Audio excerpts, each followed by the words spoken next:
తిరుమల శ్రీవారిని పలువురు రాజకీయ సినీ ప్రముఖులు దర్శించుకున్నారు. ఉదయం నైవేద్య విరామ సమయంలో శ్రీవారిని MP Vemireddy Prabhakar Reddy, MLA Vemireddy Prashanthi Reddy, Gurajala Jaganmohan Reddy, Panchayati Raj commissioner Krishna Teja, hero Nani కుటుంబ సభ్యులు దర్శించుకున్నారు. వీరికి ఆలయ అధికారులు స్వాగతం పలికి దర్శన ఏర్పాట్లు చేశారు. దర్శన అనంతరం వీరికి రంగనాయక మండపంలో వేద అర్చకులు వేద ఆశీర్వచనం చేసి పట్టువస్త్రాలతో సత్కరించి స్వామివారి తీర్థప్రసాదాలను అందించారు.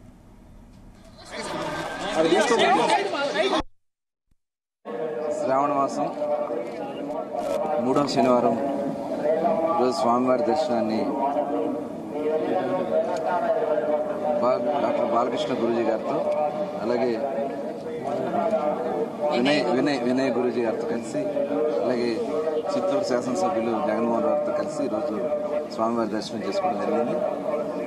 అందరూ కూడా సుఖ సంతోషాలతో ఉండాలా, పంటలు బాగా పండాలని, అందరూ కూడా ఆనందంగా ఉండాలని స్వామివారిని కోరుకోవడం జరిగింది. తప్పకుండా వారి ఆశీస్సులతో ఈరోజు రాష్ట్ర ముఖ్యమంత్రి చంద్రబాబు నాయుడు గారు అలాగే ఉప ముఖ్యమంత్రి వర్యులు పవన్ కళ్యాణ్ గారు